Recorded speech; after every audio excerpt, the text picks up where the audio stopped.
Look at this nappy-headed princess thinking she can fly first class, looking like a street rat. Karen Mitchell's scissors sliced through Amara Johnson's natural hair as two male employees pinned her arms to the gate chair. Chunks of black curls hit the terminal floor while passengers formed a circle, phones recording, some cheering. Cut it all off. Bet she smells like coconut oil and attitude. Brad Jensen laughed, deliberately stepping on her scattered business cards. Tyler Walsh zoomed his live stream camera inches from Amara's face. Y'all seeing this entitled ghetto queen getting humbled? A woman in the crowd shouted, should have stayed in your lane, honey. Amara's Cartier watch glinted as her hands remained folded. Her voice cut through the mockery like silk over steel. Continue, please. The crowd roared approval. They thought they were witnessing justice. Have you ever been so publicly degraded that you questioned whether respect still exists for women like us? The scissors hadn't stopped. Karen Mitchell examined her handiwork with the satisfaction of a corrections officer, running her fingers through what remained of Amara's hair. We're not done yet. This needs to be properly fixed. Ma'am, your natural hair violates our grooming standards, she announced loudly enough for the growing crowd. This is a family airline, not some urban fashion show. Karen's voice carried the authority of 15 years enforcing company policy. Sweetheart, maybe try looking like a professional businesswoman next time you fly. Brad Jensen stepped forward, his security badge glinting as he positioned himself behind Amara's chair. Black women always think they can get away with anything. Should have straightened that mess before leaving the house. His large hands gripped the headrest. Hold still, princess. Professional haircut time. Tyler Walsh adjusted his phone angle. The company live stream now showing 847 viewers. Y'all see this entitled princess? I think the rules don't apply to her. He zoomed in on the uneven patches where Karen had cut. Getting the full salon treatment at the airport. This is what happens when they don't know their place. The terminal's 6:52 p.m. boarding announcement echoed overhead. Flight 447 to New York. Final boarding in 28 minutes. Amara's boarding pass lay scattered among the hair clippings. The 1A first class designation barely visible under Brad's boot. A woman in the crowd shouted encouragement. Make it shorter. She looks ridiculous. Give her a buzz cut. Another passenger laughed, holding up his phone to record. Finally, someone put these women in their place. Karen retrieved a smaller pair of scissors from her supervisor toolkit. Let's make this really clean. Can't you represent our airline looking like you stuck your finger in an electrical socket? She grabbed another section of Amara's hair. The sound of cutting metal sharp against the terminal's ambient noise. Amara's phone buzzed insistently against her lap. The screen showed Executive Assistant Sarah for the 14th time. A text preview was visible. Board meeting Johnson Aerospace Consulting FAA contract review. Where are you? Look at that, Tyler narrated to his live stream audience, which had climbed to 1,247 viewers. Princess thinks she's important. Probably calling daddy to buy her out of trouble. The comment section flooded with laughing emojis and increasingly crude suggestions about what else should be cut. Brad noticed the scattered business cards mixed with hair clippings on the floor. Johnson Aviation Solutions, he read mockingly, kicking the Platinum American Express card further away. Must be one of those fake businesses. Probably sells hair products. The crowd erupted in laughter. A middle-aged businessman in an expensive suit nodded approvingly. My tax dollars probably funded her attitude. About time someone taught these people respect. His wife whispered agreement, filming with her own device. Karen stepped back to admire her work. Amara's hair now visibly uneven with patches missing entirely. There, much more appropriate for our cabin environment. She turned to address the crowd like a performer taking applause. Company policy clearly states that passengers must maintain professional grooming standards. The gate area had transformed into an impromptu arena. 23 passengers now formed a loose circle, most recording, some offering commentary. A teenage girl live-streamed to her TikTok followers. Airline staff giving free haircuts to difficult passengers. This is wild. Derek Stone, the assistant manager, emerged from the jetway having heard the commotion. His eyes immediately assessed the situation. Passenger restraint, crowd gathering, social media recording. Ma'am Mitchell is following protocol, he announced, his voice carrying practiced authority. This gentleman, sorry, This lady needs to comply with our grooming standards or find alternative transportation. We've been more than reasonable, Derek continued, adjusting his tie as he surveyed the scene. Miss, perhaps your boyfriend can pick you up and take you shopping for appropriate attire.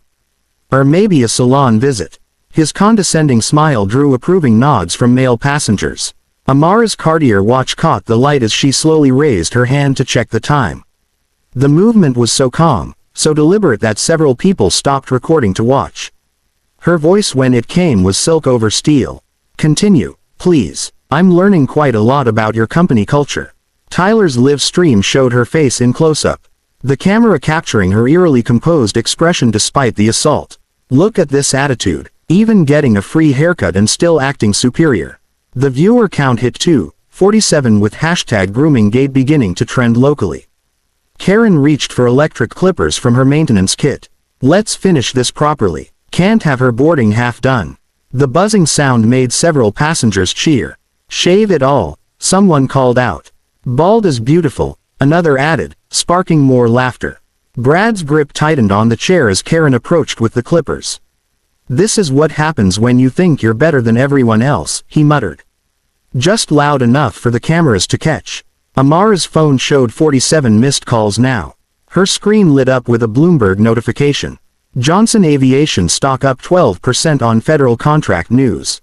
The text was visible for a brief moment before Tyler's camera angle shifted. The business cards scattered among the hair clippings told a story no one was reading. CEO Johnson Aviation Solutions, Federal Aviation Consulting, FAA Senior Advisor. They lay like evidence in a crime scene that hadn't been recognized yet, 24 minutes until departure. The countdown had begun, but not the one anyone expected. The electric clippers hummed to life in Karen's hands at exactly 7:01 p.m. 19 minutes until departure, but the crowd had no intention of letting this entertainment end early. Finish the job properly, Derek Stone commanded his assistant manager, authority lending official weight to the spectacle. Can't have her boarding half done. Company standards must be maintained. The clippers bit into what remained of Amara's hairline. More black curls joined the growing pile around her feet, mixing with scattered platinum credit cards and business documents. Tyler's live stream peaked at 3,247 viewers as he provided live commentary. Airport Barber H shop in full effect. This is better than reality TV. A betting pool spontaneously formed among the passengers. $20 says they shave it completely, called out a man in a Cubs jersey. I'll take that bet, replied a woman with designer luggage. 50 says they leave her with a buzzcut. Money changed hands as phones continued recording from every angle. The hashtags multiplied across social platforms. Hatch Airport Bearer Shop trending nationally. Hashtag grooming justice climbing fast. Hash entitled Princess gaining momentum. Comments flooded in faster than Tyler could read them aloud. Shave it all. Should have learned respect. Finally, some accountability. Karen worked methodically, the clippers leaving nearly bald patches. There we go. Much more civilized. She held up clumps of Amara's natural hair like trophies. This is what professionalism looks like, ladies and gentlemen. Two TSA agents materialized through the crowd summoned by Derek's radio call. We've got a disruptive female passenger, he explained to Agent Rodriguez, whose hand instinctively moved toward his restraints, refusing to comply with grooming standards, creating a disturbance. Ma'am, you need to cooperate, Rodriguez said, misreading the situation entirely. His partner, Agent Brooks, positioned himself to block any escape route. Though Amara hadn't moved from her seat, the crowd's energy intensified. A businessman shouted, maybe now she'll learn some humility. His wife added, these women think they can do whatever they want. About time someone stood up to them. Airport police arrived at 7:05 p.m. called for a hysterical female passenger causing public disruption. Officer Patterson surveyed the scene. One black woman sitting calmly while airline employees groomed her, surrounded by an enthusiastic crowd documenting everything. What seems to be the problem here? Patterson asked Derek, completely bypassing Amara. The passenger refused to comply with appearance standards, Derek explained smoothly. We've been trying to help her meet our requirements, but she's been uncooperative. Brad Jensen laughed, sweeping more cut hair with his boot. Look at this mess. Probably the first haircut she's had in months. We're doing her a favor." The crowd laughed appreciatively at his wit. Karen stepped back, surveying her work with professional pride. Amara's scalp showed through in multiple places, the remaining hair choppy and uneven. "Perfect. Now you look like you belong in coach, not first class." A teenage influencer had arrived, drawn by the trending hashtags. "OMG, guys, this is insane." She broadcast to her 50,000 followers. "They're literally giving this woman a reality check haircut. This is going to break the internet." The betting pool expanded. How much shorter will they use? A razor? Should we start a collection for a wig? Laughter echoed through the gate area as more passengers abandoned their own flights to watch. Amara's phone showed 63 missed calls now. The screen displayed a cascade of notifications. "Due meeting in 2 hours. Federal contract signing delayed. Senator's office requesting status update." Each message disappeared quickly as new calls came in. Tyler zoomed in on her face for his live stream audience. "Look at this expression. Still acting like she's royalty. Even bald. These women think they're special." The viewer count hit 4,100 with Ha grooming gate officially trending nationwide. A woman in Lululemon held up her phone triumphantly. "I'm posting this everywhere. Finally, someone is holding these people accountable for their attitude." Her video already had 500 shares in 3 minutes. Derek checked his watch. 7:08 p.m. 12 minutes remaining. "People. Let's wrap this up professionally." He turned to Amara with exaggerated patience. "Miss, you now meet our appearance standards. We're prepared to offer you a $300 voucher for tomorrow's flight, plus a complimentary grooming kit to maintain this look."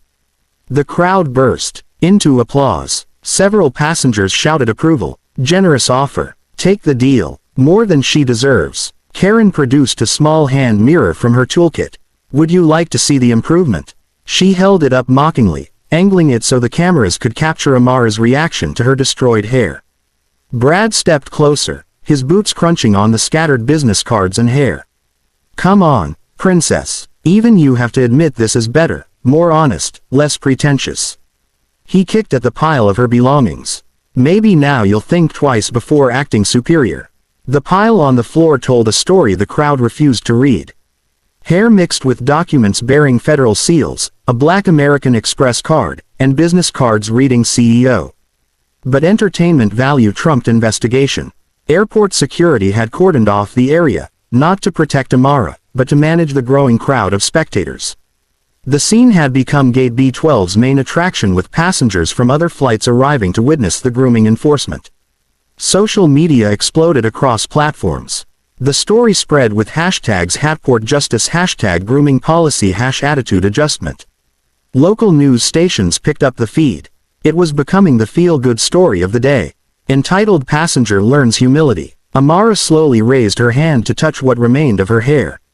The gesture was so simple, so human that a few passengers in the back began to look uncomfortable, but the majority continued cheering. 12 minutes, Derek announced again. Final boarding for flight 447. "Miss, what's your decision?" The business cards lay scattered like confetti, unread. The phone continued buzzing with increasing urgency, and in the growing pile of Amara's destroyed hair, evidence was accumulating that would soon change everything. The crowd waited for her surrender. They expected tears, apologies, and gratitude for the lesson in humility.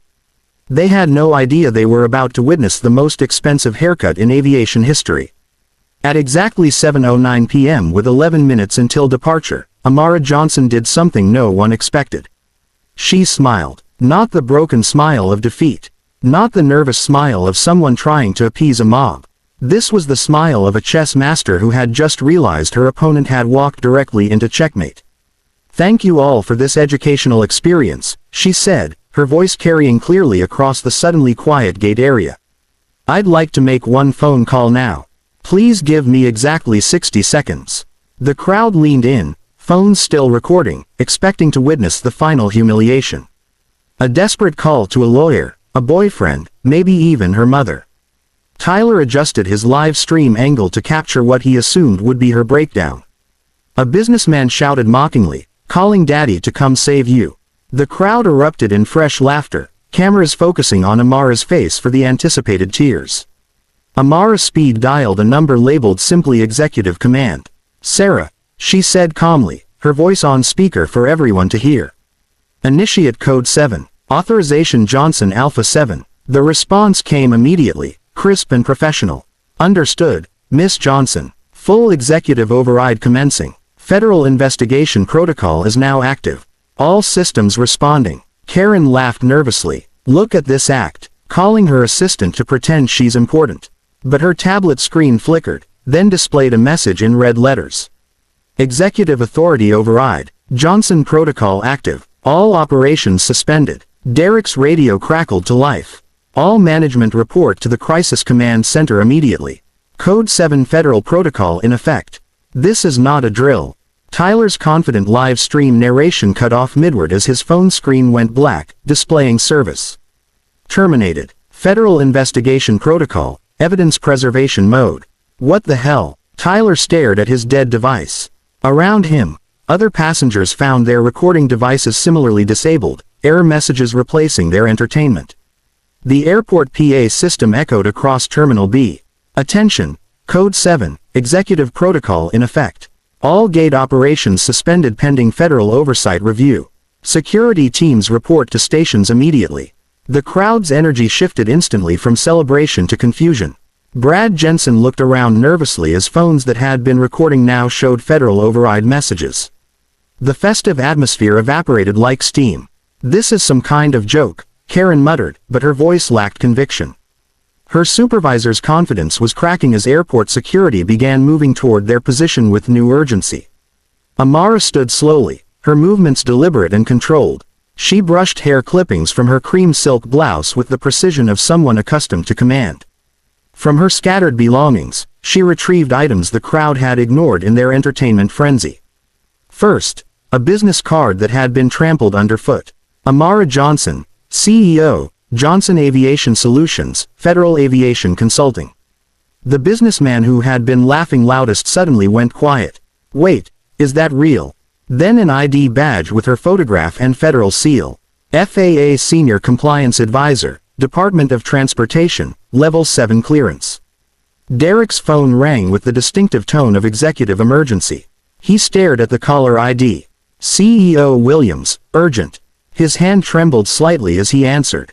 Finally, Amara held up a black American Express card with federal contractor printed beneath her name, along with a number that made the remaining airline employees recognize the level of authority they had just assaulted. Karen's face drained of color as the full realization hit. Ma'am, we had no idea. Oh, God, what have we done? Miss Mitchell, Amara said conversationally, her voice carrying a new authority that made everyone unconsciously step back. I've been flying with your airline for 18 years, both as a passenger and as the federal consultant who designed your company's current bias detection system. The crowd that had been cheering minutes earlier now stood in stunned silence. Several passengers began backing away, suddenly understanding they had witnessed something far more serious than entertainment. I've brought $4.7 million annually in federal contracts to your organization, Amara continued, gathering more scattered documents. Each paper she retrieved seemed to add weight to the growing horror on the employees' faces. Brad Jensen took several involuntary steps backward, his earlier swagger completely gone. We were just following policy. We didn't know. You assaulted me, Amara stated matter-of-factly, touching the destroyed remains of her hair. You humiliated me based on my race and gender and broadcast it for entertainment. All while I was traveling on official federal business with classified security clearance. Tyler's face had gone pale as he stared at his disabled phone. The live stream. Oh, federal evidence. Derek ended his phone call, his face ashen. Multiple airline executives were already emerging from offices throughout Terminal B, summoned by emergency protocols that hadn't been activated in the airport's history. Airport security suddenly shifted posture entirely, recognizing federal authority. The TSA agents who had been prepared to restrain Amara now looked like they wanted to disappear into the terminal walls. Every word, every gesture, every laugh, Amara said, her voice never rising above conversational level, has been recorded by federal civil rights enforcement. Equipment installed throughout this terminal. This wasn't just assault, it was assault on a federal contractor during classified official travel. From her briefcase, the one Brad had kicked across the floor, Amara retrieved a laptop. The screen displayed real-time data analytics that made Derek's remaining color disappear. Automatic federal investigation triggers activated. Civil Rights Division notified. Chief Legal Officer Margaret Hayes arrived at a dead run, her heels clicking frantically across the terminal floor. Behind her came VP of Operations and a crisis management team whose expressions suggested they understood the magnitude of what had occurred. "Gentlemen, ladies," Amara said, her voice carrying the quiet authority of someone accustomed to briefing senators and cabinet members. "Your airline isn't just my client. You're my primary case study for the new Federal Aviation Anti-Discrimination Protocol." The hair clippings scattered across the floor, which the crowd had treated as entertainment debris, now looked exactly like what they were, evidence at a federal crime scene. CEO Patricia Williams materialized with a security detail, her face reflecting the dawning realization of what her employees had just done to one of the federal government's most influential aviation consultants. "But I haven't revealed the most important detail yet," Amara said, her smile returning. "Phase 2 of my federal investigation begins now." CEO Patricia Williams arrived at Gate B12 at 7:15 p.m., 5 minutes past Flight 447's original departure time. Her entourage included Chief Legal Officer Margaret Hayes, VP of Operations Robert Brooks, Crisis Management Director Lisa Park, and a team of corporate attorneys whose grim expressions told the story. This was no ordinary passenger complaint.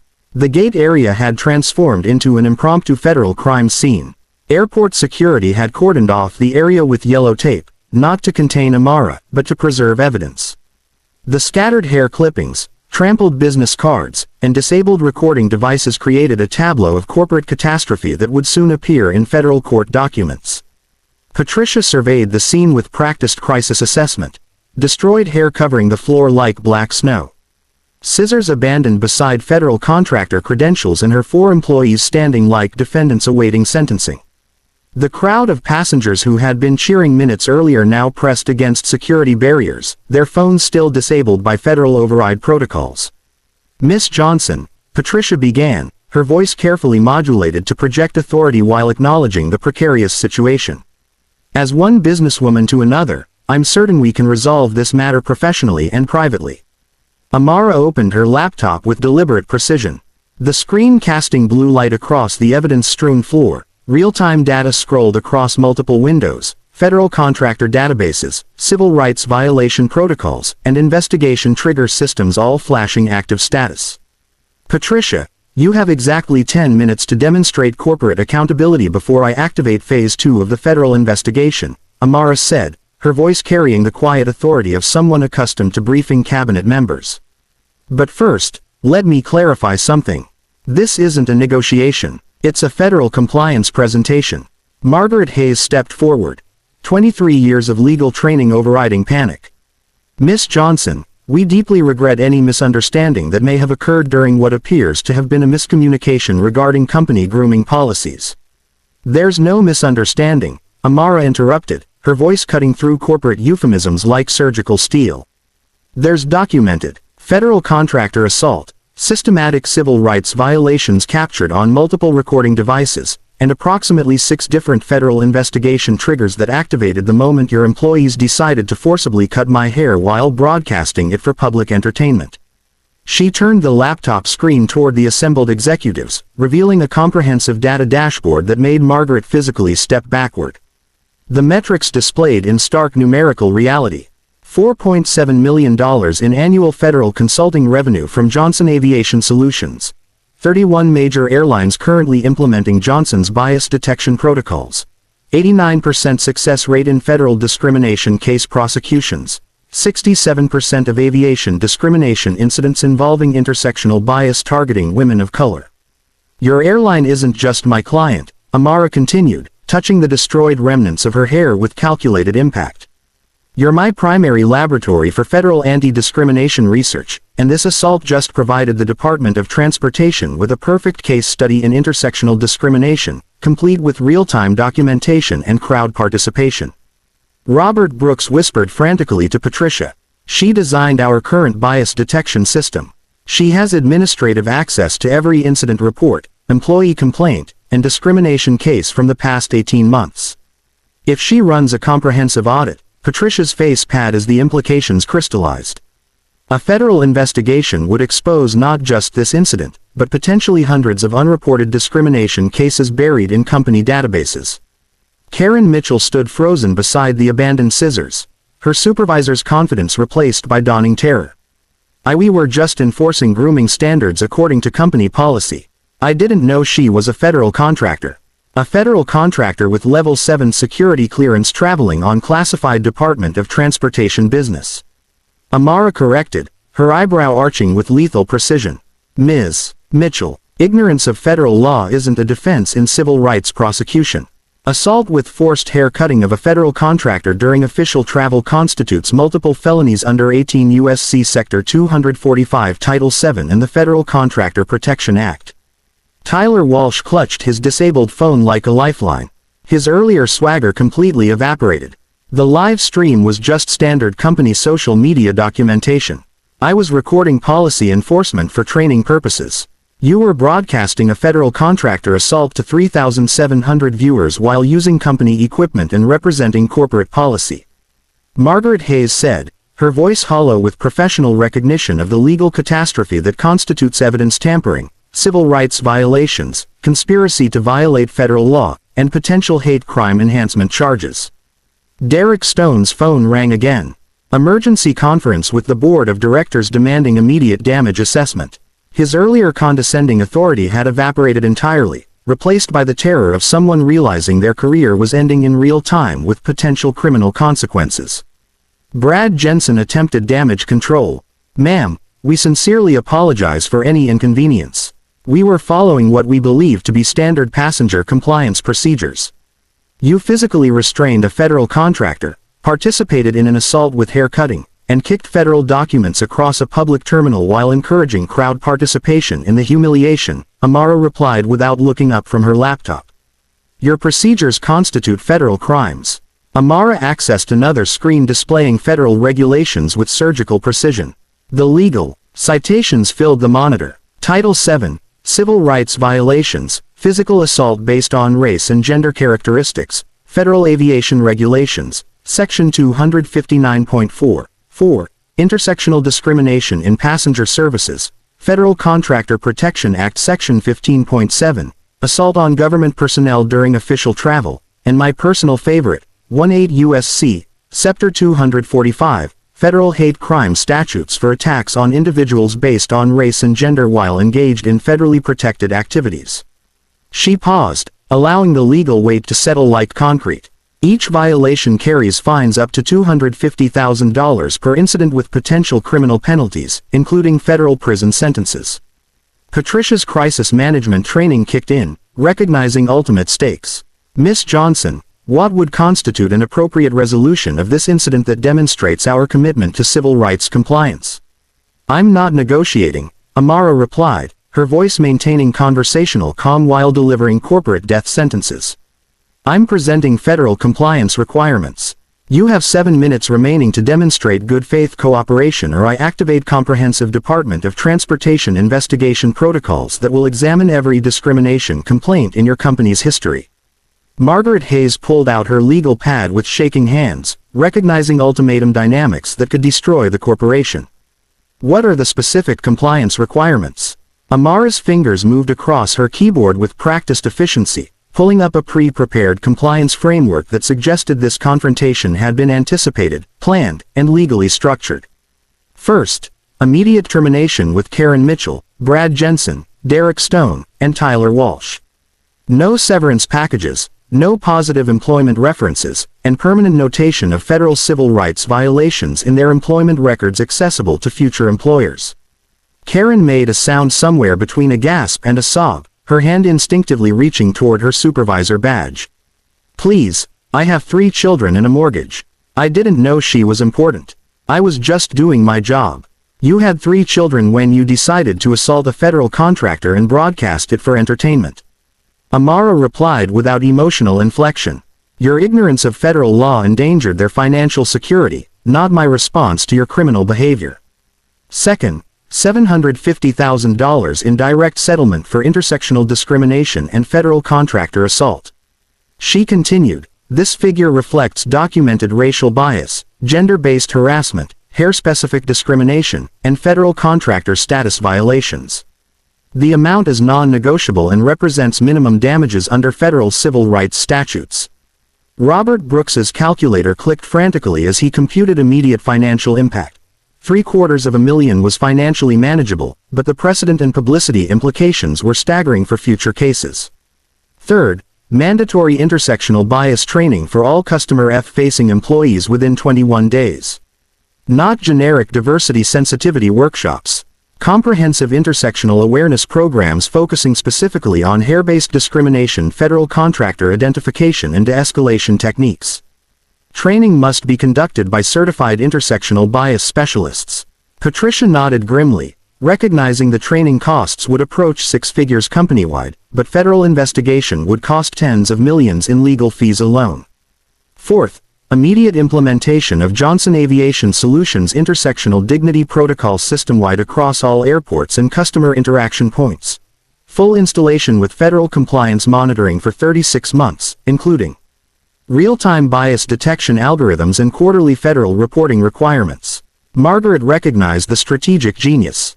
Amara was making her own company the mandatory compliance solution, ensuring substantial long-term revenue while solving the discrimination problem with her proprietary technology. Fifth, public apology from you personally, Patricia, addressing both racial and gender discrimination within 12 hours. The statement must acknowledge that hair-based assault constitutes federal civil rights violations and commit to industry-leading intersectional protection standards with specific policy changes. The assembled executives exchanged meaningful glances. Public admission of federal civil rights violations would trigger immediate shareholder lawsuits, regulatory scrutiny from multiple agencies, and devastating competitive disadvantage in federal contracting. Sixth, comprehensive promotion pipeline program for women of color in management positions with mandatory annual reporting to federal oversight agencies, public transparency requirements, and measurable advancement metrics, plus mandatory external intersectional bias audits by women of color-led consulting firms with results publicly reported and corrective action plans filed with federal agencies. Patricia attempted final negotiation despite recognizing futility.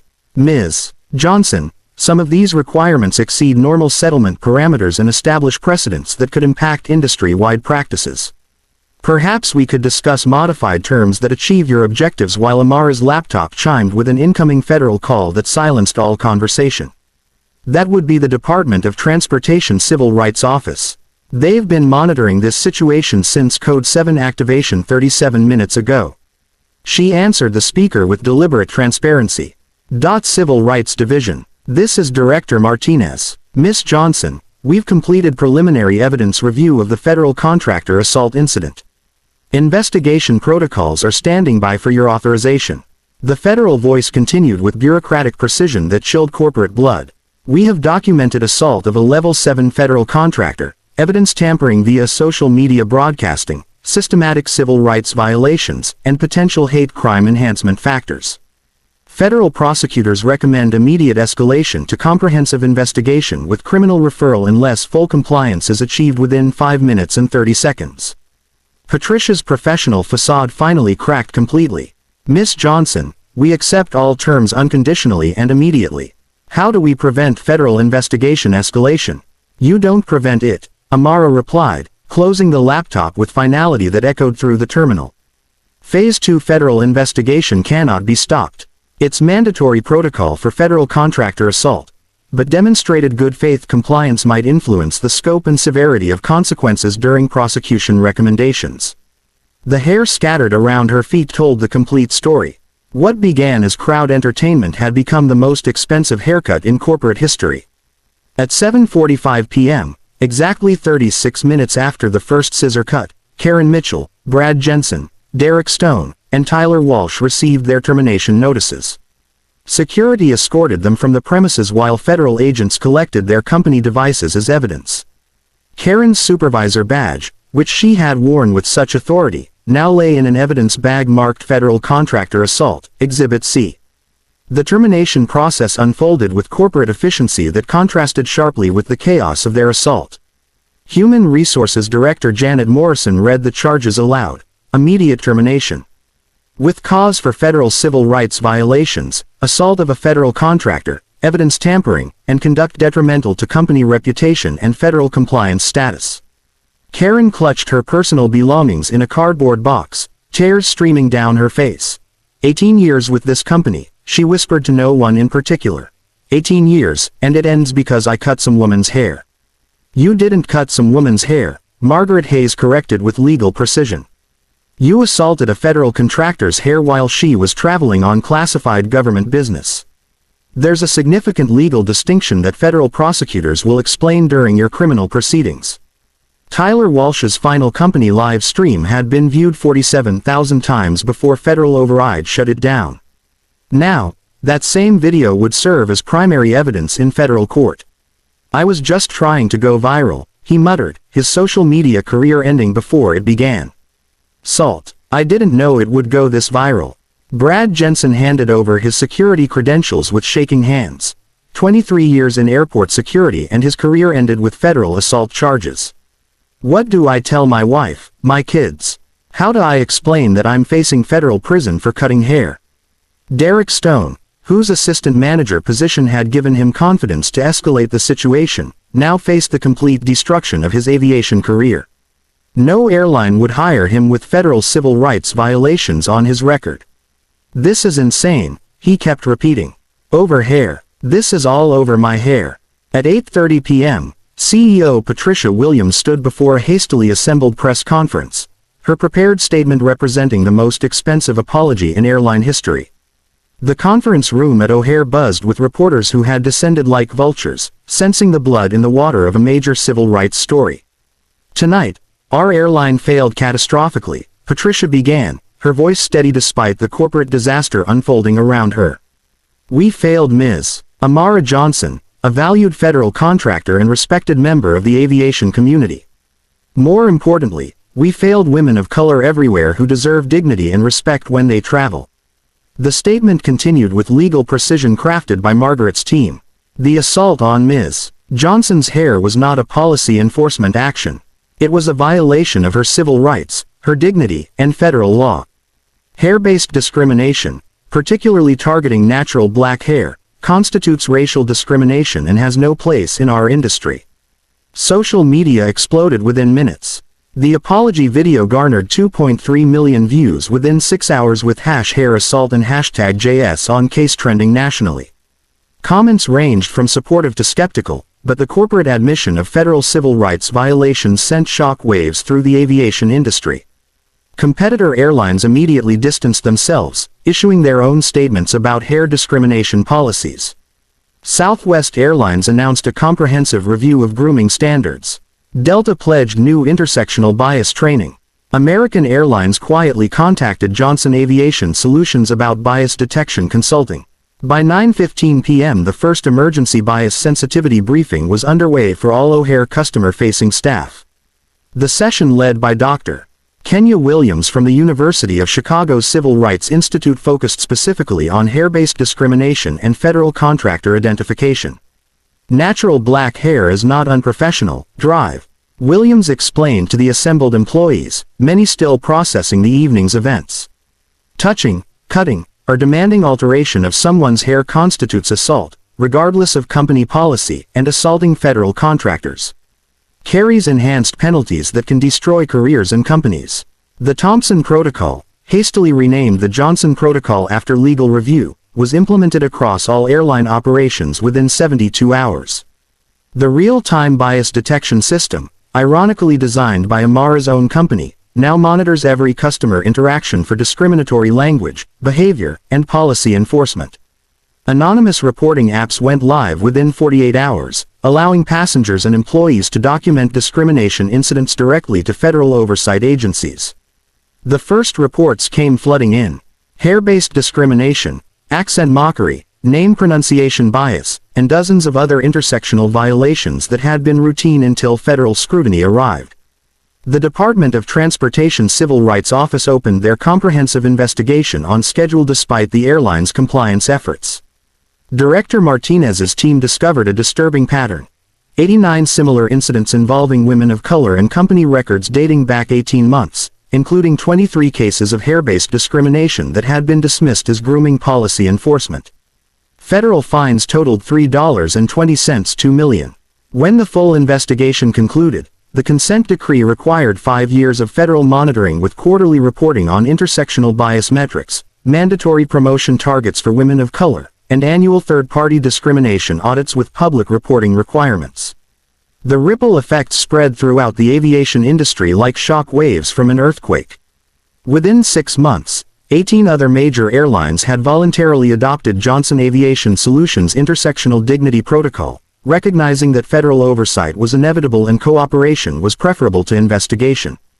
Congressional hearings on aviation discrimination began 3 weeks later with Amara serving as the primary expert witness. Her testimony, delivered with the same calm authority she had shown during the assault, transformed federal aviation policy permanently. Hair discrimination is not about grooming standards, she testified before the Senate Commerce Committee. It's about weaponizing beauty standards to exclude and humiliate women of color. When airline employees cut my hair while broadcasting it for entertainment, they weren't enforcing policy. They were conducting a public lynching of my dignity. The hearing room fell silent. Senator Maria Gonzalez asked the question everyone was thinking. Ms. Johnson, how do we prevent this from happening to other women? Senator, we mandate respect through technology and accountability. Amara replied, the Johnson Protocol doesn't just detect bias, it creates consequences. Real-time federal reporting, automatic investigation triggers, and personal liability for employees who choose discrimination over dignity. The Airline Passenger Dignity Act of 2025 passed Congress with bipartisan support 6 months later. The legislation, directly inspired by Amara's assault, established federal protections for passenger hair, religious dress, accent diversity, and intersectional identity expression. Airlines violating the act faced automatic federal investigation and potential loss of operating licenses. Personal victory came in quieter moments. Amara flew first class to New York 3 days later on the airline's private jet, accompanied by a female crew who apologized repeatedly for their colleagues' behavior. The captain, newly promoted Maria Santos, was the first Latina to command the route, part of the diversity pipeline program Amara had mandated. The legal settlement funds established the Amara Johnson Women of Color Aviation Scholarship, supporting 78 students in their first year. Applications flooded in from young women who saw Amara's story as proof that dignity and expertise could triumph over hatred and ignorance. Speaking engagements at 25 major universities followed, with Amara sharing her methodology. Professional preparation beats emotional reaction every time. They wanted to see me angry, defeated, crying for mercy. Instead, they saw federal authority responding to assault with systematic change.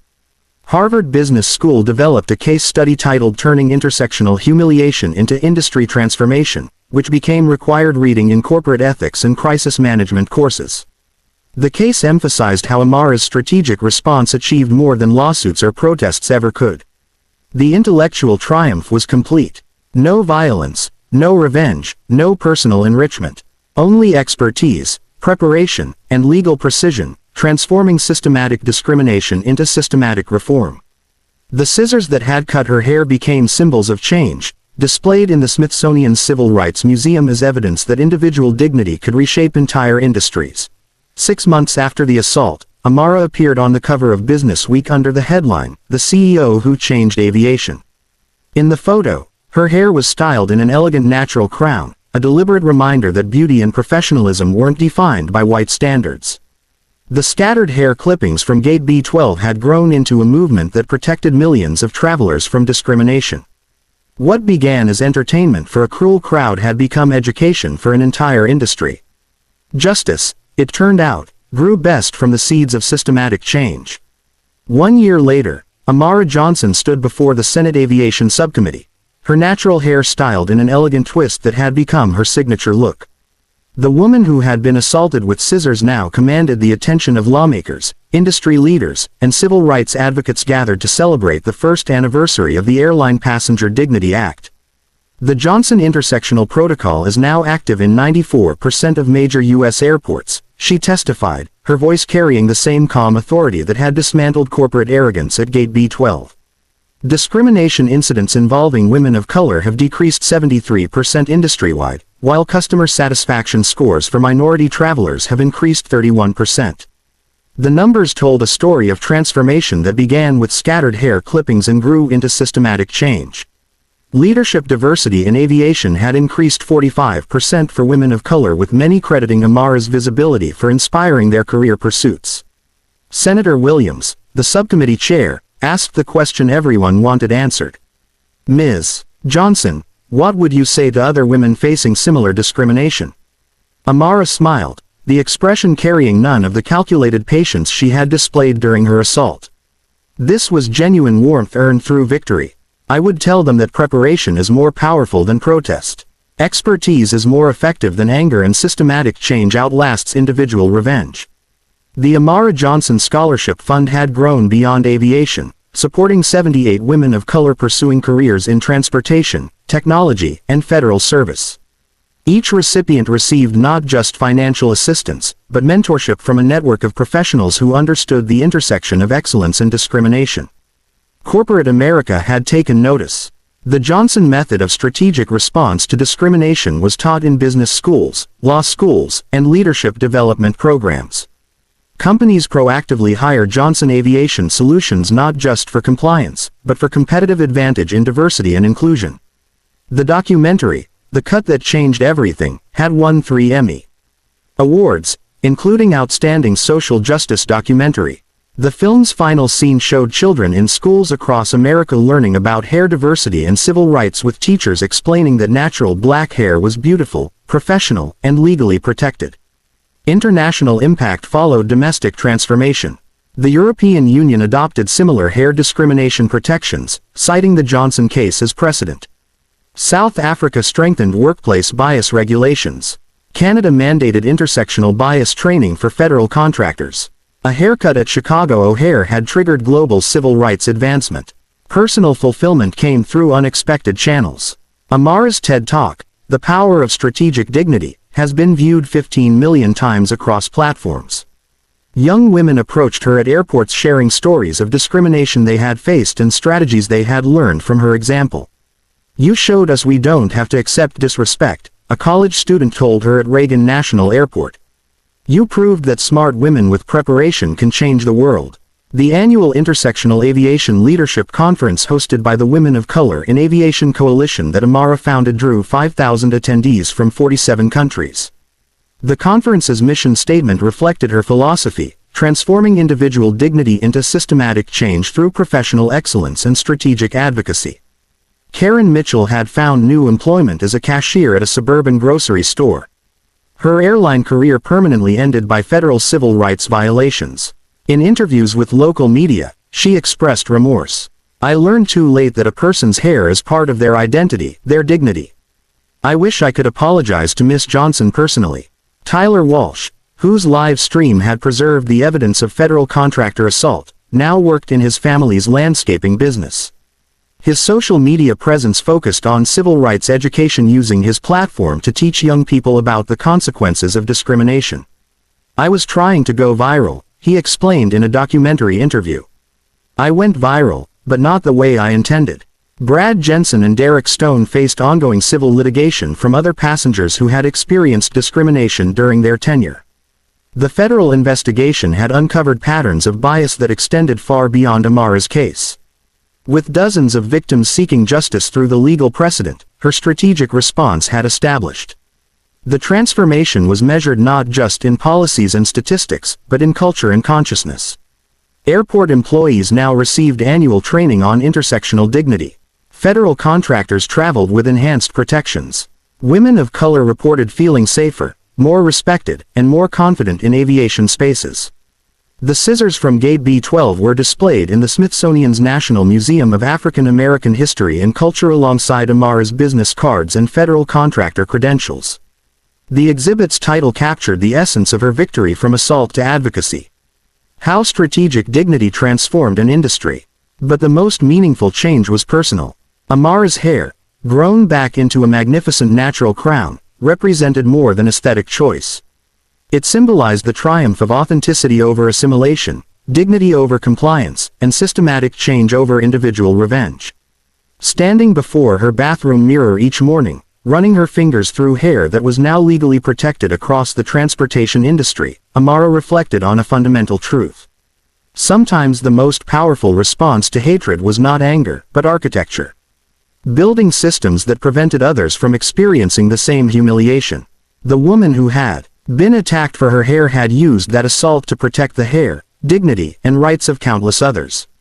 That was a legacy. That was justice. That was the power of turning personal pain into systematic progress. Your voice matters. Your experience matters. Your dignity matters. Have you witnessed discrimination that could have been prevented by better systems? Share your story in the comments below. Your experience could be the catalyst for the next wave of systematic change. Have you faced intersectional bias for being both a woman and a person of color? Your voice can help others understand that they are not alone and that strategic response creates lasting impact. Tag a woman of color who needs to see how preparation, professionalism, and persistence can move mountains. Show her that expertise is the ultimate superpower. Subscribe to Hidden Turns for more accounts of strategic triumph over prejudice. Because every story of dignity defended is a blueprint for others to follow. Share this story with everyone who believes that intelligence and preparation can transform injustice into lasting change. Because sometimes the most powerful revenge is systematic reform. We rise by lifting each other. Especially women who look like us, dream like us, and refuse to accept discrimination as inevitable.